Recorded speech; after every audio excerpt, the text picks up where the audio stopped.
have big news. I have big news. I have big news. Is it working?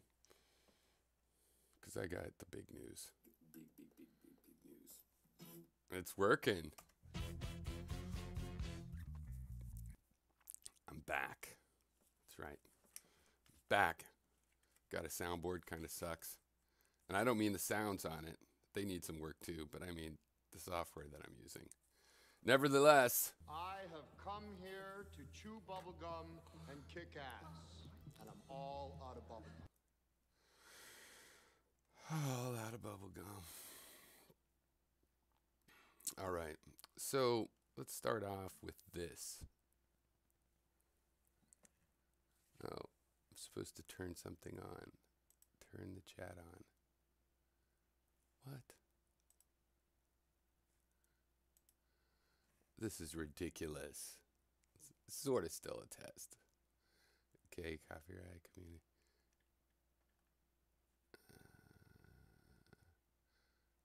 Well, what? That's not to turn on the chat. Yeah, not now. Does that turn it on?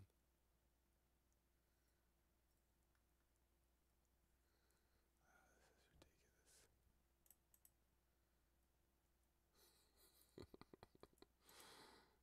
Inappropriate messages. There we go. Oh, hey, Faith. That's a dramatic thing. All right, so what we have first here is what's really going on at the moment, according to what people are thinking about. So let's listen. And new research shows 2/3 of the world's wealth will be owned by the richest 1% of people by the year 2030. The report was produced by the British House of Commons Library. And those are some of the headlines. This is Democracy Now!, democracynow.org, The War and Peace Report. I'm Amy Goodman.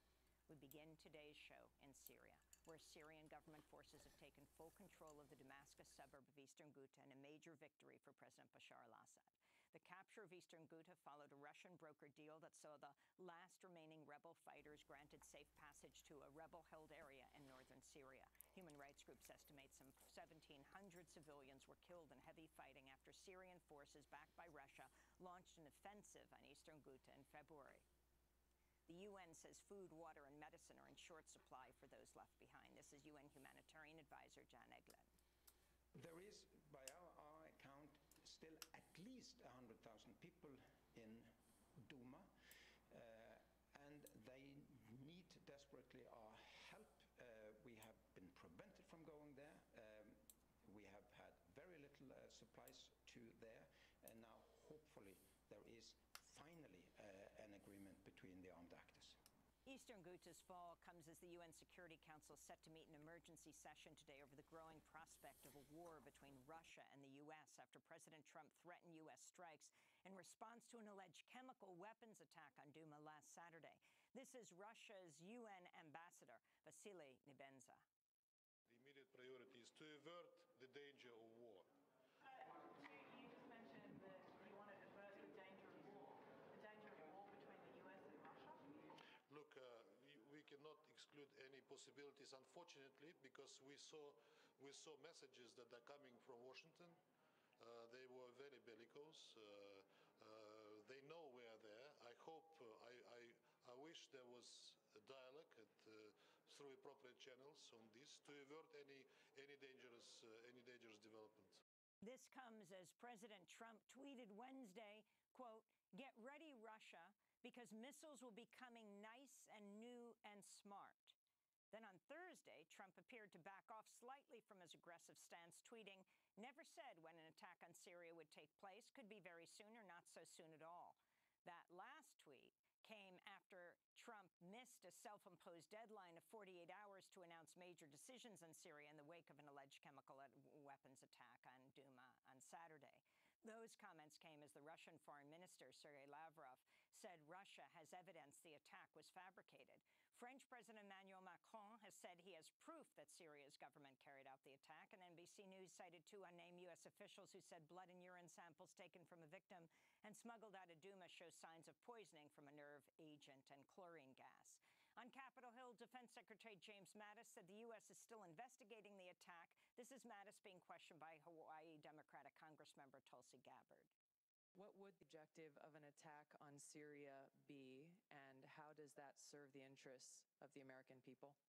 I don't want to talk about a specific attack that is not yet in the offing, knowing that these are decisions. This would be pre-decisional. Again, the president has not made that decision. For more on Syria, we go to Beirut, Lebanon, where we're joined via Democracy Now! Video stream by Yazan Al-Sadi, a Syrian-Canadian writer and researcher. Welcome back to Democracy Now!, Yazan. Your response.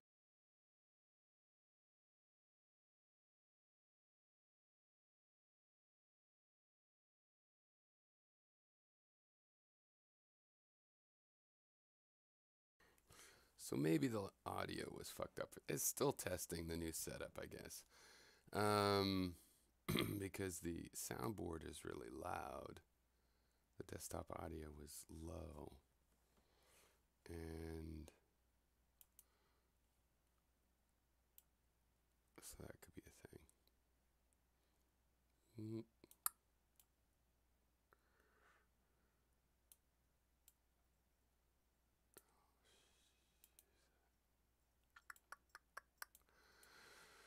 But whatever. I haven't really changed my basic principles of organization with my flashy setup.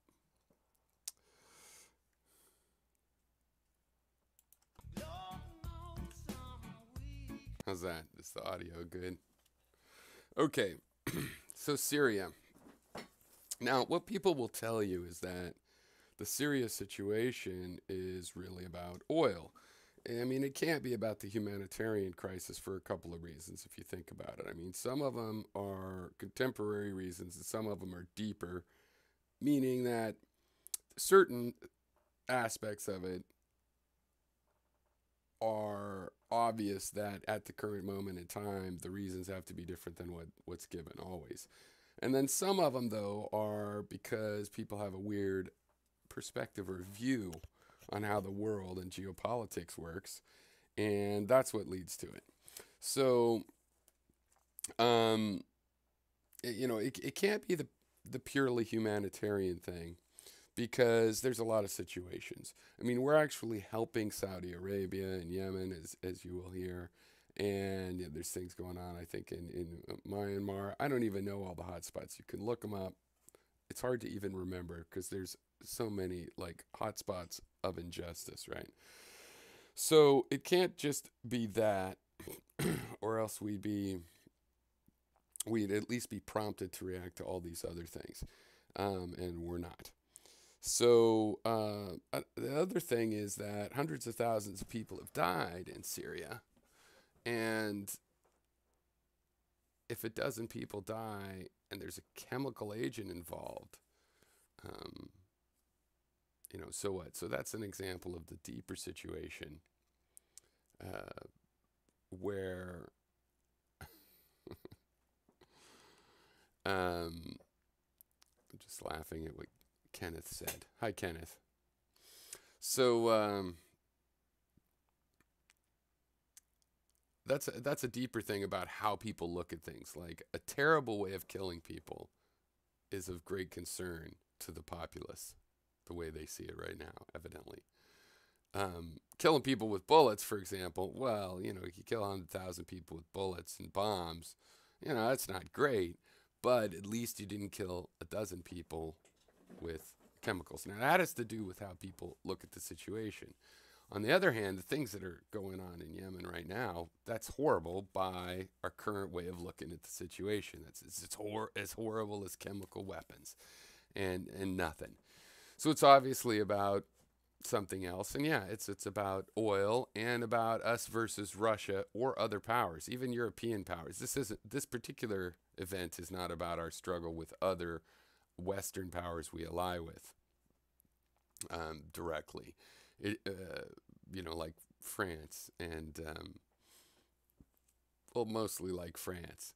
You know, they have their own oil interests and people that would like to profit from the region, and a political structure that really wants to keep access to the oil of the region. So it is about oil. It's about oil, and in this case, our conflict with Russian involvement in the Middle East. And this great preoccupation with the Middle East is, it's solvable with what? By going nuclear. You keep using the word. I do not think it means what you think it means. No, there is no link to join, Kenneth. This is a broadcast. You have joined. But I will answer any of your comments or anything, so that counts. I'll keep checking. So anyway, the oil thing. And the versus Russia thing. And the solution is going nuclear. Going nuclear. That's the solution. You keep using the word. I do not think it means what you think it means. Okay. Now I know what you're saying. You're saying pyrrho. You're mispronouncing my name. And you're going pyrrho. What are you talking about? How is nuclear? We're bombing a country. We might bomb them again. Maybe it's just the one-off, once-a-year thing. Either way, how is nuclear? That's ridiculous. Okay, I agree. So the question you're wondering is, pyrrho, you're saying, still mispronouncing my name. You're going, pyrrho. What the hell about nuclear? I just want to know, should we be bombing them or not? No, we should not be bombing them. We should be getting out as much as possible, right? Now, here's the thing that you have to realize, that you have to be a grown-up and realize about oil, is that you're using electricity right now. You're using goods that were shipped to you, using oil as the transportation energy. So, it's not like a total fantasy that oil is really, really important. And it's not even a total fantasy that maybe it's worth breaking every moral rule you ever claimed to have in order to get oil. That's how important oil is. Maybe it's worth being immoral about. Okay. Now, I don't think anything is worth being immoral about in, a long-term or general sense, right? And it comes into the philosophical boundaries of morality. It's like, let's say it's the War of the Worlds and the aliens have invaded and they've destroyed this whole region and you're on the run trying to survive. It's immoral to breaking and entering. But, in that situation, even the person that owns the home might be, do it and take my biscuits. I had to flee. I'm not going to use them. And in that sense, you could have a temporary issue or what you would like to make temporary that, for example, our involvement in the Middle East, as corrupt as it has been, cannot end immediately. But should its continuation, its inevitable continuation, be bombing Syria? No, Syria is a secular nation. It's obviously going to fall, and if you took out Assad, it would collapse to a terrible thing. That's obvious. And and I'm old enough, I'm 50 now, that I remember when Assad in Syria, like the king of Jordan, was one of the peaceful places in the Middle East that we didn't have to worry about as much as Westerners, meaning our geopolitical addiction to energy. That doesn't all come from there, but that's a central place for that kind of energy. And being a liberal, I was kind of like, well, but it's still this dictatorship kind of thing. We have all these absolute monarchies, Saudi Arabia, the Emirates, and that and we're just ignoring it. It's like it's total. There's something inherently immoral about it that has to be resolved. Okay, um, and yet now I see, well, but there's also truth that I'd rather have the Assad way of running things in a somewhat secular way, if not modern enough for me. I see how that's better and better for Syrians, if I could judge, which I can't, but, you know, from trying to put myself in the Syrian point of view, it's better than some crazy hard-eating caliphate running the show in Syria. Like, a lot better. So that's the catch, right? So we can't, move right out and stuff like that. However, we clearly don't want to be bombing the place. And frankly, at this particular point, letting Assad stay in the position he's proven he can hold anyway, at least with the allies he has, and letting that be the input of Russian influence in the region is, totally acceptable and even positive in terms of trying to get a balance. It's not like that removes our influence from the Middle East, right? It's not our last respite of influence in the Middle East. There's Israel, there's sadly Saudi Arabia, and a lot of other influence throughout the Middle East. Now, the fact that Iran is playing to be the biggest influence in the Middle East, we have to let them have some of that. Not all of it, not now while we're still addicted to oil, but there's a traditional influence of, you ever heard of the Persian Empire and stuff? And it's not like they're an irrational actor. The most irrational that Iran ever got was in reaction to British petroleum and United States influence. So, okay, so that's on Syria. We should not bomb them. This is crazy and terrible. I've been happy to see. I'm going to go get some comments. Look at the comments, but I've been happy to notice that a lot of these, I don't know what you want to call these alt-right, build-a-wall, Trumpies, even Stephen Molyneux, totally, and I'm surprised, not spinning around and trying to defend this action in Syria, but more actually Alex Jones himself is like, fuck you, Trump, fuckity fuck. And so that's interesting because I've been asking for, a couple of years now, what would it take for Trump supporters, to realize this isn't the guy they think he is. And we have the answer, at least with a certain subset of them. So, okay, let's see what's going on over in comments. And you know what? It would be interesting to get comments over here. So let's try that. How would that work? It's not going to show you my password or anything. I'd go to YouTube.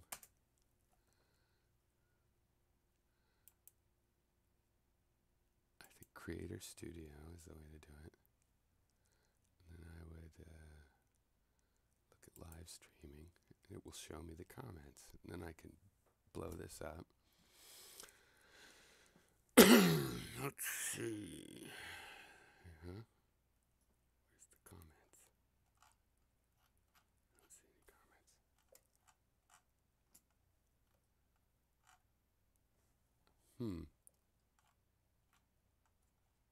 Now it's asking me this over here. Stream health. Oh, there we go. I can't see him though, it's not big enough. Okay, I'll blow it up. Wait, I know what I can do. Let's see, what if I do this? Pop out chat. Now it's gone though. Okay, so I then change this guy. This is smooth, this process. Okay.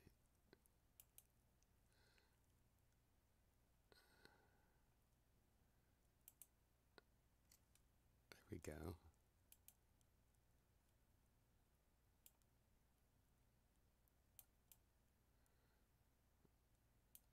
All right.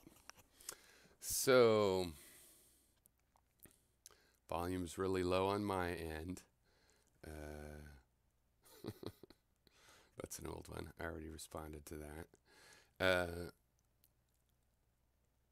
Message retracted. Faith retracted all her messages. What, Faith? You don't want your messages seen? Is this an I'm not Mark Zuckerberg and you are, am I?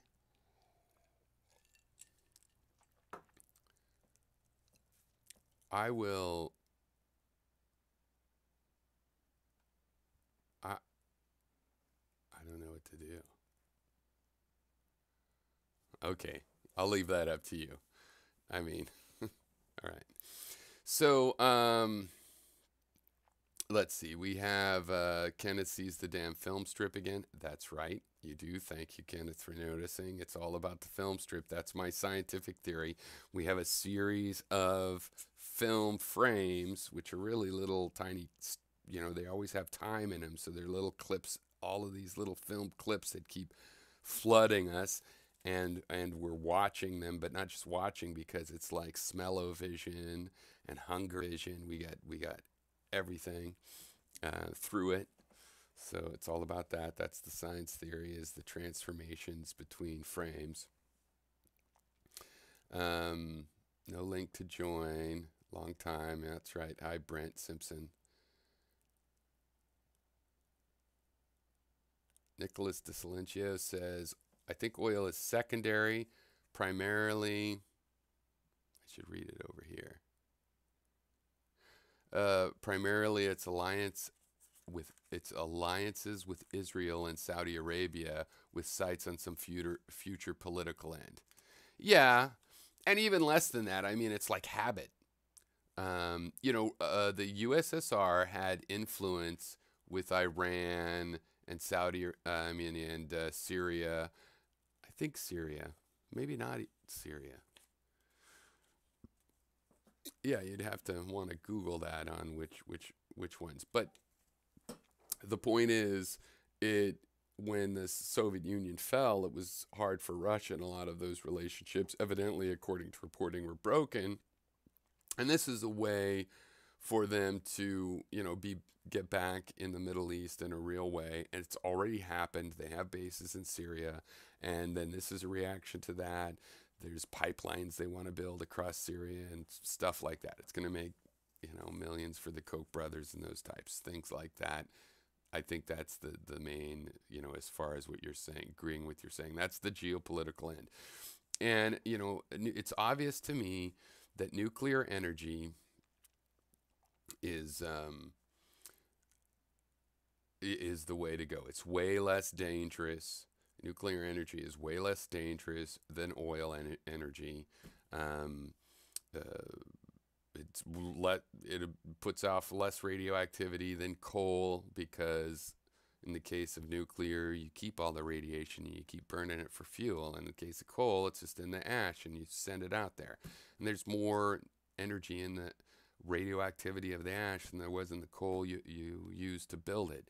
So we have to, in order to iteratively take ourselves out of the Middle East, we need another type of very reliable energy, 100% reliable energy, and that energy is safe nuclear, which I have right down here as my thorium, right? Thorium. The radioactivity of thorium is low enough that guy can hold a ball of thorium in his hand. I believe that's a real ball of thorium. But anyway, you can hold it. You wouldn't want to sleep next to it and keep it as your pet rock or anything. Radiation adds up. But it's basically very low, its radiation. You could crack it and start it in a nuclear reactor, but it doesn't build up the plutoniums and stuff. It breaks down into smaller things. And between that and using a liquid fuel, or using something like a particle source, or a neutron source, or like a gamma radiation laser, and high energy lasers of various kinds, you can make safe nuclear power plants, and that's what you need to do. I just saw a presentation that an engineer did where they have this design for a nuclear power supply that lasts 10 years. You simply put the nuclear materials in place, and where they are and the way they breed the other chemicals, it'll run for 10 years. And being fed by a laser, or I think, what was it? Maybe fed by some sort of a proton source, but I think it was by, no, it was by like an accelerator, a tiny little accelerator driven proton source. You know, as the protons are going, it costs energy to create that, but you get, 40 times more back. And so you can just keep running that. If anything goes wrong or anything breaks, it stops, boom, it stops. So that's the answer, you guys, to the energy problem. The step-by-step answer in the current times is, well, there's people over here and there, and we have to make up with those people and start to learn how to appreciate which parts of their culture, like math, that we're willing to say, okay, we can get along with you guys. So Brent says, let's see. Brent was saying, I know these are old because even if I get it right away, there's like a 13-second delay. So that always bugged me. But for this new setup, I'm just accepting it, right? So Brent said, okay, so I missed one. I'll move back to it. But he said, love it, brah. You appear to be one of the minority on the liberal side pushing it back against the war drums. Well, so that's a funny thing. I mean, I noticed this Moss Faith, who I think of him as the white diamond and silk, which I told them once, and they were fine with that. They're like, yeah. So they're real conservative and been Trump supporters. They're giving up on Trump support because of this. There's the Sam Cedar, what Michael Brooks of the Sam Cedar Show would call the dumb left, the Jimmy Dores and Jamal, they're all against it. But what's really, if you think of CNN as liberal or MSNBC as liberal, which I don't, or maybe they are liberal and it's just that we need another word. They're not progressive. They're not anti-war. To me, my activism when I went into the streets or what I've worked on, because I've helped candidates, I've helped various causes that seemed worthwhile, but what's always driven me, and when I was, have been my most active in the past, was about war. I wasn't really sure about the Iraq war once, Colin Powell said, look, weapons of mass destruction. But I went with what the inspectors at the time were saying. And, so I was out there in the street, people calling you a traitor and whatnot. And it's about war. War is the source of all the problems. It's where slavery comes from. It's where even racism and all kinds of bigotries come from. Working class people of one race don't really mind working class people of another race that happen to wander through saying, hey, I'm hiking the thousands of miles and I'm coming by. How you doing? They would be like, hey, that's fine. It's not, racism isn't normal. It comes from wars. It comes from slavery. Really, all of man's serious maladies come, at the moment, their most serious maladies come from the fact that we are still letting a minority of powerful people, and I mean a minority of the people that happen to be powerful, fight wars. And when you watch CNN or MSNBC, you can see that, if that's liberal, then you think the liberals are behind war. No, the real liberals are not behind war. Real liberals, real activists. As a matter of fact, I'll go a step further and point out a truism of activism. In activism in the last 50 years, you have various factions, things that get people into activism. Feminism, labor rights, the environment, and the youth rights. Where do all of these come together? Where have they come together? In Vietnam and time again? Well, I can tell you because I was at all these anti-war protests. The feminists, all of those, the above, show up. We're all against war, and for various reasons in terms of how we express it, the fact is, the fact is it's for the reason I say, which is that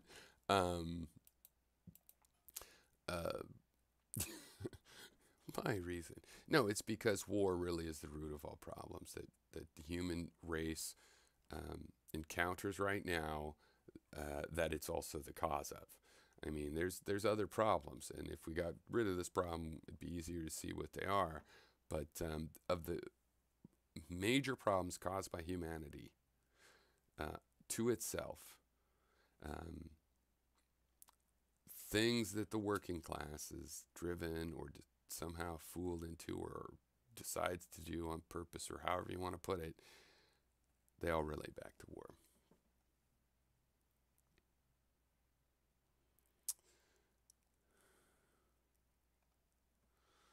So I'm just looking at these comments. I see there's other people.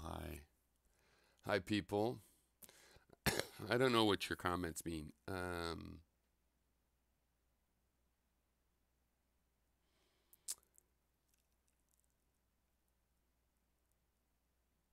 Gray Rose sentence says, nuke is a sinkhole for tax dollars.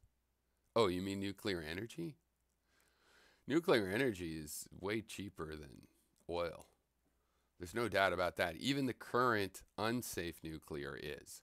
And it's even less destructive in terms of war and all the costs, and it's carbon neutral, and the pollution is right there. If you lose control of it and you drop it out of your hands, yeah, but that's better than having an energy where you have to send it up as gas into the atmosphere and there's no choice.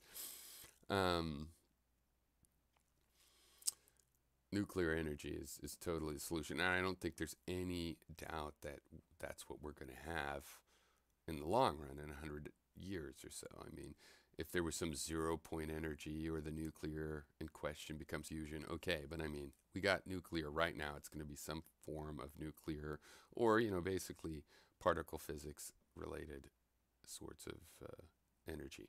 Right now, the only one we can do is regular nuclear energy, just with better reactor designs, safer reactor designs. It's literally not rocket science. It's particle physics. Prince Polka says, hey, this was not yesterday.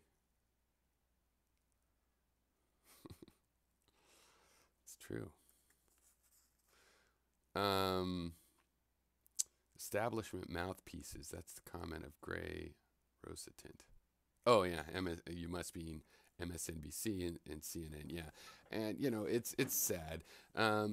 I actually think that CNN, with its down-the-middle war is pretty good kind of American thing, is more liberal than MSNBC, just because MSNBC is faking it more, I think. Faith says, right, a lot of rights. Hey, Anonymous. What about Sam Harris, Ezra Klein? Klein has always seemed a kind of propagandist, while Harris has always seemed very careful about his words. Yeah. Honestly, I was paying attention to Harris for a while and then have, consciously stopped thinking about him. I think he's a kind of phenomena that is always going to happen. And I even respect the side of it where it's like, hey, I'm basically liberal, but here's some conservative-y kind of things. In this end of my sabbatical, one thing I thought as a topic was that I would like to go into, and, I think I might, but not right now, I could right now. But is, the things that are most conservative about me, like Second Amendment. I'm a Second Amendment liberal. The whole Second Amendment, including the militia part and the whole gist of not having a standing army, you see. And I think that's what Sam Harris is doing a little bit. But mostly, I just hate that guy's guts. And Ezra Klein, I just never really retained much of what his particular position was. So I'm not in a good place to talk about that. To actually comparatively do it. you know, I mean, I'm interested in the subject. If you want to put up your thoughts, you know, maybe it could inspire me to like to watch some of their stuff and make that comparison, even though it still wouldn't be very good, but I mean, I could consciously do it. So, okay, you know, you got various things going on. You definitely have some soundboard things to deal with. Now, look, here's a problem with my soundboard. I'll tell you, like, this is a problem with the sound on my soundboard. Right? I cut off the word kind. It's not on this machine, it's on that machine. So I'd have to go. So I'm just not going to use that one. But do I even really want that? Are any of these? I don't know. These are just like, I was thinking, what are, like, this is one of my favorite parts of any song.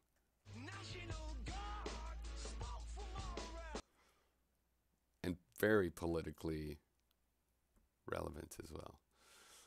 So I put it in there. And then I did the inconceivable one, which is perfect for a soundboard. You know, it's the one that goes with this. You keep using the word. I don't think it means what you think it means.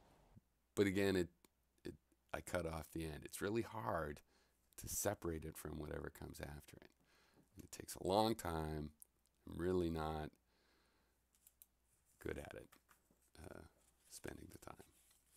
I mean, I'm not bad at doing the job. It takes time.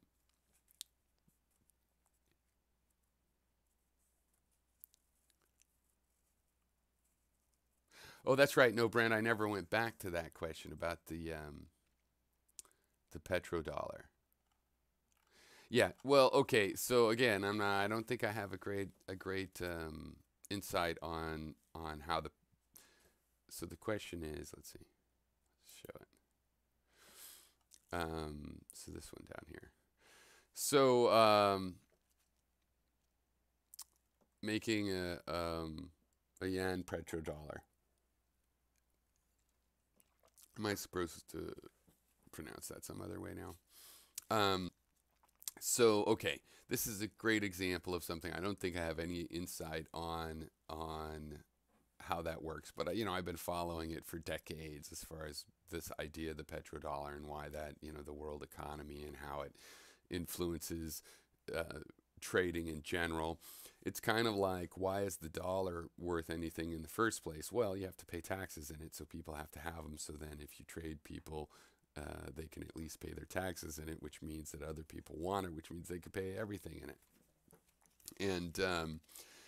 And having the petrodollar with the importance of oil makes the dollar like that internationally to a degree, but for totally different reasons. And of course, there's a lot of talk about the euro replacing it.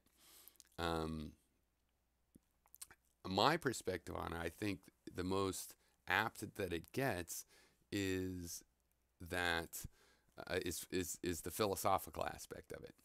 So I think philosophically, to me, it looks like the concept, right, of the petrodollar. You know, in spite of the fact that it has all these material consequences, the concept of it is an abstraction of just making sure that you get oil. And as an extension of that since there's a lot of profit on getting the oil from one form and one place to another form and another place, that you get that profit, a piece of that profit.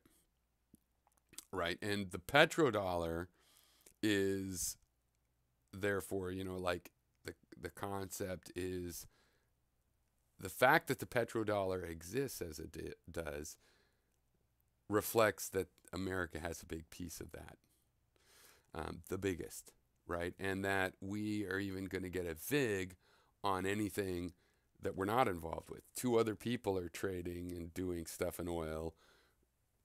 We still get kind of a VIG from the fact that it's our currency that has to be used or by a convention, and that keeps the price of our currency up. it especially as oil becomes, well, whether it becomes difficult to get. Anyway, with the price of oil, we can buoy our whole currency. So does this Syrian thing reflect on that? Well, yeah, obviously, because if I'm right in that philosophical idea that it's an abstraction of the one thing, so the material situation is having access to the oil, and if China somehow got control or involvement or replaced our relationship with Saudi Arabia, then yeah, there could be a Chinese-based a petro yen. So I just don't see it as the cause, right? It's like you can think of yourself as fighting to keep the United States in the global oil industry as a primary player, but in reality, it breaks down to you're just trying to get it. In other words, the Russians aren't necessarily trying to overthrow the petrodollar with this action. But on the other hand, if it was ever going to happen that, the Russians were going to have that place or the Chinese were going to have that place, it's through a weakening of the current American role in the actual material acquisition, refinement, and transportation of oil, which could all be solved with nuclear energy because there's a lot more nuclear energy. And the thing about nuclear energy, too, is that the fuels, even uranium, but especially thorium, is literally everywhere on Earth. You don't have to go outside. If push comes to shove, you do not have to leave the borders of your nation, even a tiny nation, in order to get nuclear fuel.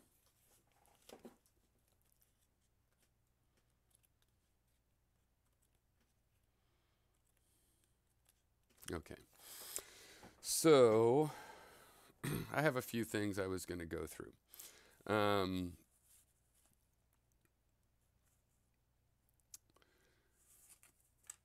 One is how people look at politics is related to how they look at families. That's just a statistical thing. It's unfortunate because the nation is not a family.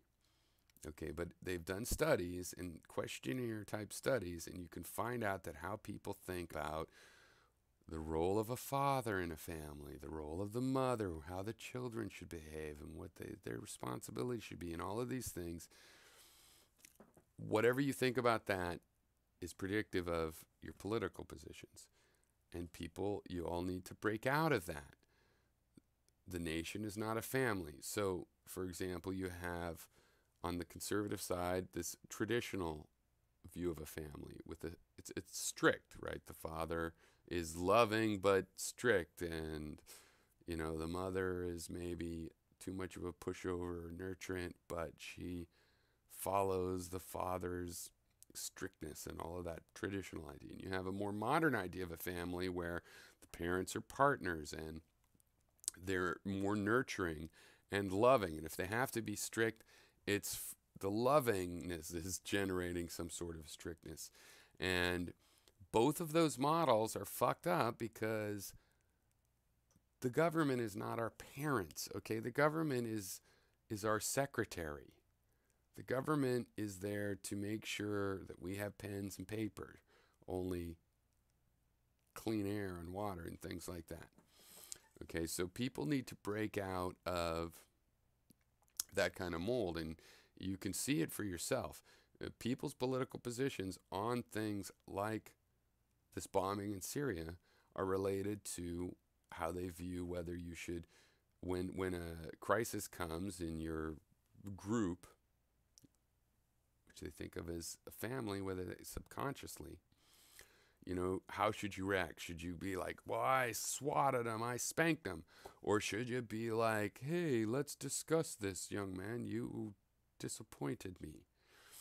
And the sad thing is, while people would think that, I'm a liberal, I prefer more the loving family model, I just don't think it's a political model at all, right? But some people are stuck in that, oh yeah, we should be more nurturing. They're stuck in the fact that the idea that the nation is a family. It's not. It's an organism, right? It's a big, giant organism. And the government is like our nerves can send messages between cells.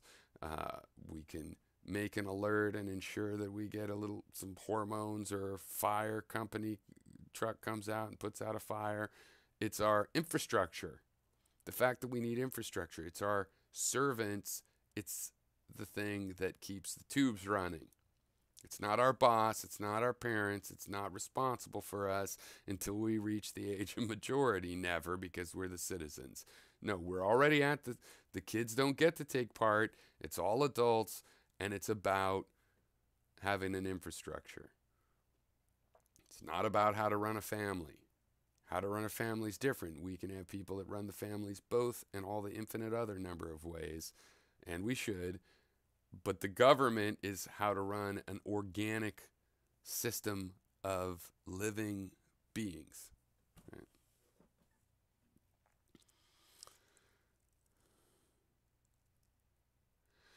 Brent Simpson was saying, nice, thanks for the response. Just last week, Chinese has slowly started to integrate the Chinese yuan petrodollar. So, yeah, no, you're obviously more up to date on this than me. I know that kind of thing's been going on, so I'll have to look up what you mean. But what do you mean? Is there something more specific I would search for? Since you say just last week, what was the element that caused that? Or that causes you to say that, or that you think is evidence of that? Frankly, I expect Chinese and Indian economies to take over. I think that it's really comes down to the numbers of people. And while development takes time and war slows down development, it's inevitable that, markets with billions of people are going to take over majority or plurality influence on the world market. Okay. Here's the other thing I'm going to talk about. I have a couple cards, if I didn't mention. So that was my first one. I have 3 more, and that will be the show. You see, because I have a soundboard, that's to force myself to admit to my audience that it's a show.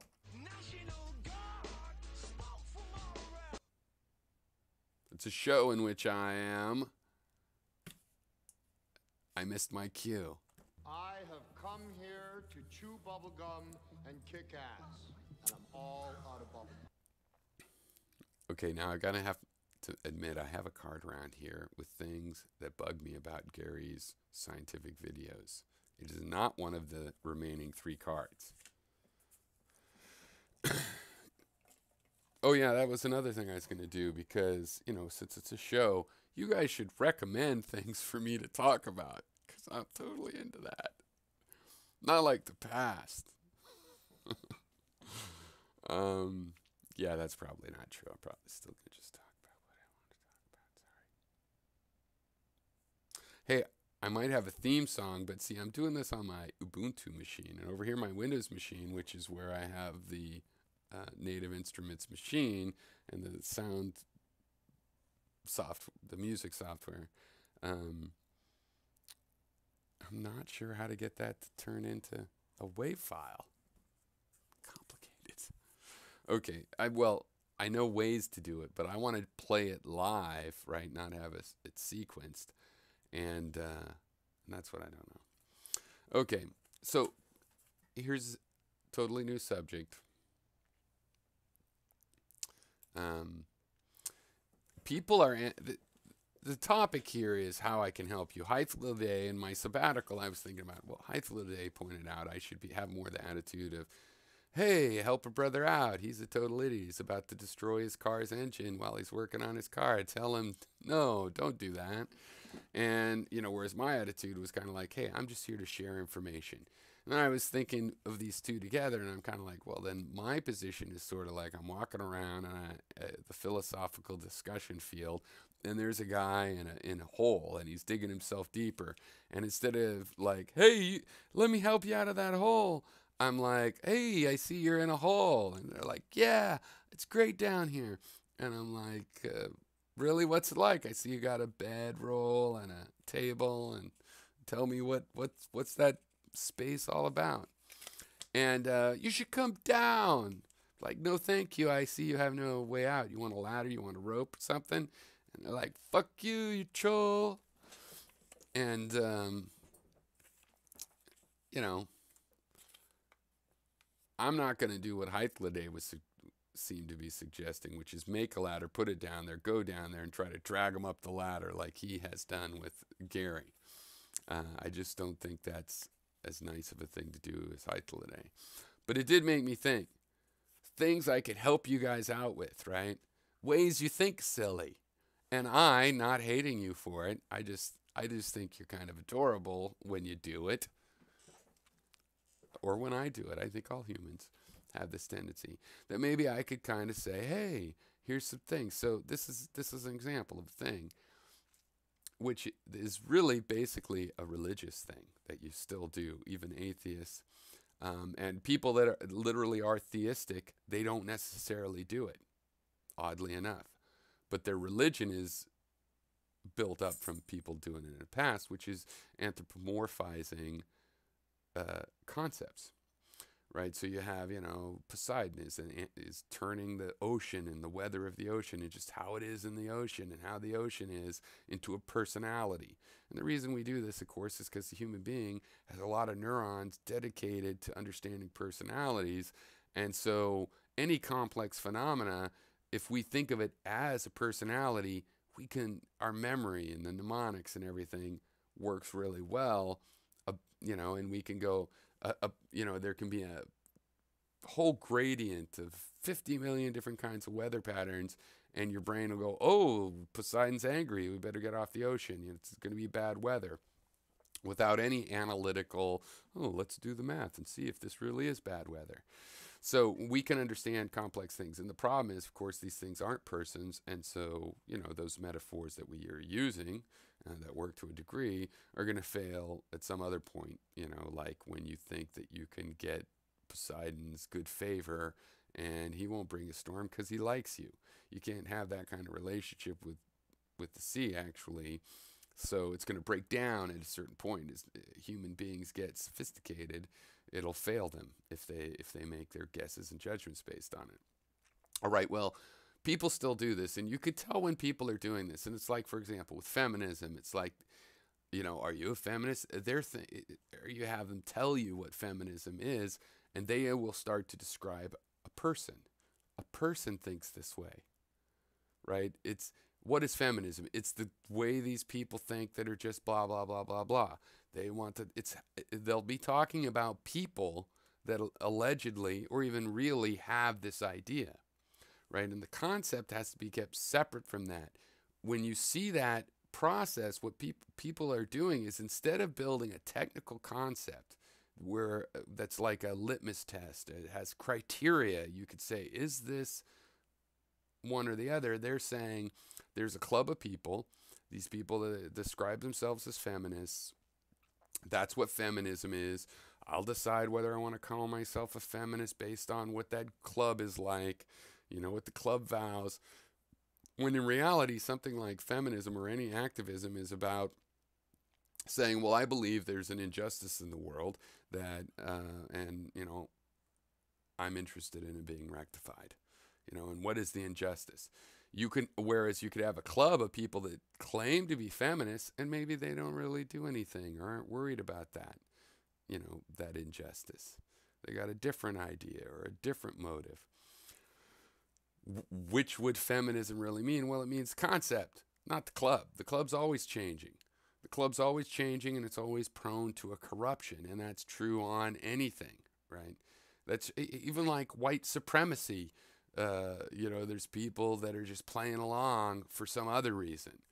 Or white separatism. There's people that are really hateful and you know, and then there's other people that are just like, no, I want my own country full of white people, you know, and I think those things blend together, in fact, but there's also a separation where concepts are not people, okay? You shouldn't think of a concept as like all the people that think that. You know, my mom used to think she was an environmentalist. She's a Fox News watcher now and always had some conservative tendencies, I guess, but and she stopped because people started people that called themselves environmentalists started spiking trees. Well, is it really going to help the environment to murder a working class lumberman or not? Is that really right? That's a whole issue. That is it even involved to environmentalism? They're doing that, and their reason, maybe internally, their real reason or their excuse or some combination of that, they end up doing some violent act to another person, which is something also beyond environmentalism, even if they were environmentalists. But because the club started to seem to be like, hey, yeah, fuck the logger, and his chainsaw's gonna go into a tree spike, and it's gonna break, and he's gonna fall and kill himself from doing his work. That started to be like, oh, that's what environmentalism is. Well, no, I mean, if any of that was true that she had thought, it's more like the environmentalist faded away. Of course, what really happened was mostly anti-environmentalists, using a couple of extreme cases, painted a broad brush over all self-described environmentalists in order to get the reaction that my mom had. But the interesting thing to me is she's still as pro-environment as she ever was, but they have fooled her into becoming this pro, Fox narrative kind of person. And yet, when push comes to shove, or a particular law, or she was voting on a law locally, she would still vote to protect the environment. So this is just how we get deluded by thinking of concepts as though they're personalities, right? They're separate. There's two separate things. There's relationships, but the relationship between the two is yet a third separate thing. All right. Another issue I was going to talk about is race. I thought, you know what, you guys have such difficulty talking about race. I never talked about it much on my show, but maybe I should, since I figured it all out. The whole thing, Now, I myself do not think in terms of race. If I meet someone or anything else, race, I don't think in terms of race, And to the degree that I barely notice it. If somebody's dark skin, I don't make a guess whether they're Peruvian or, Iraqi. When they mention it, when it comes up, and then I'll be interested or whatever. But on the other hand, that's potentially a privilege from being white. Because if you're black and you want to go around in society not thinking about race, you're going to be banged a lot more. Like when I run into an African American and I'm like about race or background, they don't think, hey man, why aren't you thinking about my black experience? They're like, fuck, that's refreshing. We're individuals. That's what I thought. That's how most people want to be treated, as an individual. But if I was African American instead of mixed American, then people would be bringing it to me all the time, and then it's not escapable, right? So race is an important issue. I think one of the best things that I, as an American citizen, can do about it is be like, look, I don't have to decide you're African American or you're Japanese or you're Vietnamese or you're Russian or, oh my God, which of you should I trust? You're from 5 different ethnicities. None of you. I'm going to only trust any of you on an individual basis, right? So to me, I think this is the best thing I could do about race. On the other hand, it's not really, there's probably something a lot more that I could do. And probably it's a good thing that white men have been demonized a little bit. Like even my wife, it's ironic because she supported Bernie over Hillary, but then her attitude, I probably shouldn't say this, but she ran off to Europe to have fun with her sister. So, okay, it's a good time. I totally disapprove of this. She's like, if she doesn't know who the candidates are for some elections, like if I don't know, I just don't vote them for district county dog cuddler. She'll vote for women names. And I'm like, that's voting for Margaret Thatcher. That's voting for Hillary Clinton over Bernie. That's, what? And she's just relentless about it. She's like, well, whatever. Couldn't get. I just don't agree with that. On the other hand, it's kind of nice that white men, you can't tell white men we don't know what it's like for people to have this negative stereotype over you. Now that for 40 years, my whole life, especially for me growing up liberal and among liberals, you can't say we don't know that. Many of us have the idea ourselves. Not me personally, though, because I just don't group people that way. I just know statistics really, how they work, and that the statistics don't go from the group to the individual. Statistics are something you calculate from the individual and then invent this abstraction of a group. It doesn't work the other way. The other way is ridiculous. The other way makes no sense at all. All right, the last issue. This is just a thought. I thought about this last because, this is going to be kind of a thing. I should have something on the soundboard for it. Actually, I have a song that I could sample some that would be good for it. That's not what I meant, but I just love Sublime, and I've been watching a lot of Bradley live in Sublime. And okay, it's about animal philosophies. This idea. I don't expect people to do this, but if you would add in comments on YouTube, I'll go check them. Animal philosophies. What? Oh, this timing's good. My sweet little dog has to go outside. So, animal philosophies. What kind of, the thing about mammals, especially mammals, is that it's like humans can have any kind of philosophy. They can live like this or they can live like that. And one of the ways is kind of like ants, and they're a little busybody in a cellular structure. And some of it is like, oh, they're like a tiger. They live this way. And some of it is like, oh, I'm like a horse and I bound around, whatever. Whereas the animals are kind of, now I believe this isn't true because animals are also individuals and really spread out, but they seem to have more of a restriction to their philosophy. A tick has no choice but to live a parasitic lifestyle. So if you imagine what its philosophy would be if it philosophized about its lifestyle, which I'm not saying it does, I'm just saying it's in a lifestyle where you can imagine if you had a philosophy that justified your lifestyle and you were a tick, a parasite, what would it be? And so what are animal philosophies? What are some examples? I'd love comments, or if anybody has an idea of bears, or bears live like this. Like bears, they kind of have a, you can't tread on me.